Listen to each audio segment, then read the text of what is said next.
Did you ever watch a child play dress up? They don't know the exact details of what to say or do to match whatever adult outfit they've chosen, so they repeat things they've heard and fill in the blanks with guesses, which are generally wrong, but that doesn't matter. They're having fun, and it's fun to watch them have fun. That's what it's like to watch Minor Details. It's ostensibly a detective story, yet the writing is completely unconcerned with the mechanics of actual detective work. Almost nothing the crime fighters do makes any sense, and the same is true for the culprit, and even the peripheral characters. Everyone just takes random stabs in the dark while the movie pretends it makes sense, until some Deus Ex saves the day. Repeatedly. But you know what? I can pretend it makes sense too, because this movie is still fun anyway. It isn't successful as a crime procedural, but I doubt it was trying to be. Not every girly detective movie has to be Nancy Drew. So I took the last movie she ever made and reassembled the shots in the order they were photographed. No, the spirit of Minor Details is much more contained in moments like these than the details of the case. Yo, check out this cool flip I can do.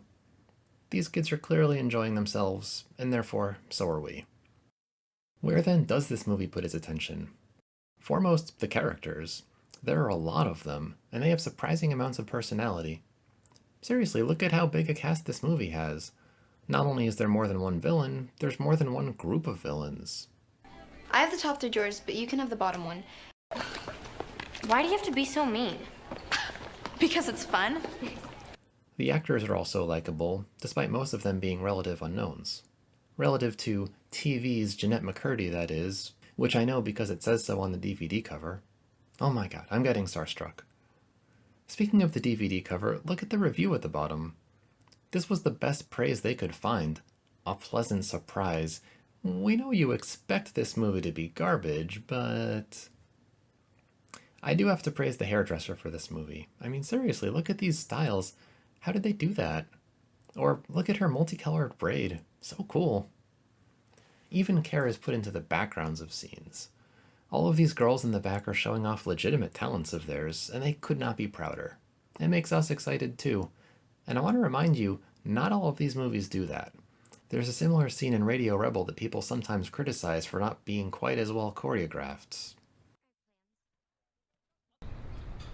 My greatest fear is that people will make fun of me. Some things a little too much thought went into.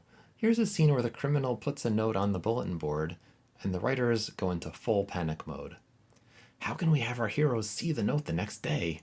And someone was like, well, why don't they just walk past the bulletin board and see it normally? People are supposed to see what's on bulletin boards. And that writer was fired because no, we have to choreograph this guy tripping and falling on the board, knocking it over, so the note can land at the girl's feet. Duh. Looking at the bulletin board, why would you even suggest that? The note itself is quite foreboding. Cheerleaders are ick, and they're going to get sick. This rhyme was good enough to get featured in the trailer and the back of the DVD case. But later, when a second clue comes, it's not quite as good. If you play soccer, you better beware. It's your turn to hurl. That doesn't even rhyme. They're right, it doesn't rhyme. This is a writing technique that's always bothered me. When the writer can't think of a good solution, so they just have a character say, oh, that's weird, or huh, that doesn't make sense. Yeah, I think so too. But the thing is, this one's actually really easy to fix. We can absolutely make this rhyme. How about, if you play soccer, keep some medicine in your locker. Or, we don't even need to change any words. We can just add one line to what's already written. Watch this. If you play soccer, and you're a girl, you'd better beware, it's your turn to hurl. Come on, how hard is that? Anyway, both warnings come true. The cheerleaders get sick, and then the soccer team gets sick. Wait a minute, why were the same people trying out for multiple teams? How can you both play soccer and cheer in the same season? Whatever. This brings us to the part of the film where the detective work really starts, so let's examine how it plays out. In by far my favorite scene in the movie, the girls sit down to make a plan.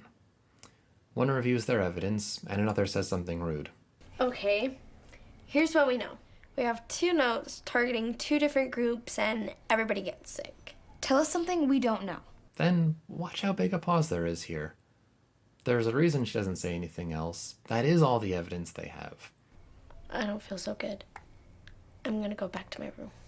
There are 2 notes targeting 2 groups, and people are getting sick. That's it. So keep that in mind when they say things like this. Whoever's doing this is doing it for a reason. They're getting something out of it. It's not just random. How do they know that? Maybe it's just a sociopath who wants to harm people at no benefit to anyone. What did the person behind the 1982 Tylenol murders gain exactly? The girls start making a list of suspects, but again, with no real clues, what reason is there to suspect a single one of these people? Sean, Yeah, that's the name of a person. what about Ethan? Yes, he's certainly a character in the film. What about Brad? Ooh, that person exists. Emily Littman? Professor Plume? Nurse Betty? They go on to list basically every character in the movie besides themselves, which, like, 1, not that helpful, and 2, what if it's someone they don't personally know? What about Riley or Mia? The girls are on their own to crack the case, though, because, for some reason, no one takes the serial poisoning seriously. You don't think it's real? Claire, you read too many mystery stories. Claire, it's just a coincidence. I'm telling you, it's just a virus. Including even the principal. Do you really think someone's trying to poison us? This is just somebody's idea of a little joke. She is going to be in major trouble with the parents for ignoring half her student body getting sick. And yeah, it's half the student body. The 3rd strike isn't on a random sports team, it's on anybody who eats in the cafeteria. Or, as the criminal calls it, the carf. Don't want to barf, stay away from the carf. Carf. Carf? Kinda sounds like cafeteria. No, it doesn't. Their strategy for catching the bad guy is searching people's rooms at random. But isn't searching his room a violation of his First Amendment rights? Well, no, the 4th Amendment, but it is still illegal, so maybe you shouldn't do it.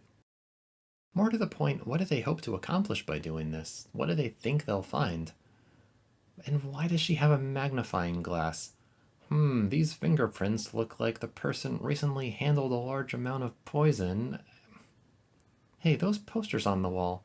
What student is going to have those in his dormitory? Is he a 4th grade math teacher? Who holds classes in his bedroom? Before we get to the culmination of all this, and I promise not to spoil anything, here's a few things to mention that didn't really fit anywhere else. Number 1. Imagine you're a writer. Your movie has a girl and a boy who will bond with each other over their shared love for mysteries and for books. They read a book together. You know, you read the first chapter and then give it to me and I read it and so on and... What would you have the book be? Maybe Agatha Christie? Or Sherlock Holmes? Poe's Dupin trilogy? Or how about... No, like Alfred Hitchcock. Alfred Hitchcock, a guy who didn't write mysteries and wasn't a novelist. You like Hitchcock? Doesn't everyone? Number 2. You know that famous thing cheerleaders often start their cheers with? Ready? Okay. Ready! Okay! Ready? Okay. Or, as this movie says it, Ready, okay? come on, the actress and the director never heard that before? Ready? Okay! Ready, okay? Perfect, let's go. Yes! Number 3. The entire class did poorly on this test, except this one girl, You are the only student who received an A. because she copied off someone What kind of strings? who the teacher just said did poorly. How did she get a better score than the guy she copied? You are the only student who received an A. Number 4, we have to talk about the soccer coach. I'm glad this movie diversified its cast a little, truly I am, but listen to how they did it. All right, girls. Our first game is in 2 weeks, and I want everybody in shape. I don't think that accent and that background music are the best ways to portray diversity. Instead, how about letting the actor use his normal voice, which sounds like this? I've been in several movies last year, some of which are coming out this year, and I've been in Great. some TV shows as well that have been coming out. Do you notice the difference? Accents can have a place in films, like if it's the actor's real accent, or if there's a reason for the character to have an authentic accent, but I can't believe there's still, in 2009, a place for this parody of a stereotypical accent. Make sure you stretch those muscles in your legs first. Nothing about the script has any relevance to Indian culture, or immigration, or racial issues of any kind. They clearly just threw it in as an afterthought, for supposed comedic effect. The same with that musical cue. It's in almost every scene that features this guy. Alright, very good. Come on in. Gather round. Alright, keep on kicking. Kick it high. Oh, good. Semi-circle sitting. Clearly the intended tone is, look at how foreign and weird this situation is. An Indian coach, how could this be? Which is, sort of counter to the whole point of diversifying. It should be about inclusivity, not depicting people as the other. As penance, I sentence the director of this movie to watch The Problem with Apu. And by the way, if they're truly interested in diversity, how about getting some more of it in that huge cast I mentioned earlier, instead of just the one token black girl? Or how about diversifying the extras a little more? That would have been easy, right? Anyway, here's a spoiler-free analysis of the nonsensical ending. The girls conveniently discover a breakthrough clue, and then confront the principal with their evidence, which consists of two things that weren't previously in the film. One is a visual cue we'd only seen half of, and the other is a conversation we'd only heard half of. Together, yes, they satisfactorily explain everything, but how are we supposed to figure that out? What kind of a mystery story waits until after the accusation to reveal its most important evidence? Yes, an astute viewer could have deduced the hidden motive, as I did, but there is absolutely no way to connect that motive to a character. The connection is only revealed at the end by flashing back to an earlier conversation and showing us parts of it that were excluded the first time, and could not possibly have been inferred. The culprit they do reveal makes as much sense as any other random character would have. It doesn't make us rethink any earlier moments or form any connections. The movie just comes along and says, oh, by the way, it was this person, and then retcons a rationale. I've heard of retconning in sequels, but how often does one movie retcon itself? So, fun movie to watch, just don't wear your detective hat when you do. Ready, okay?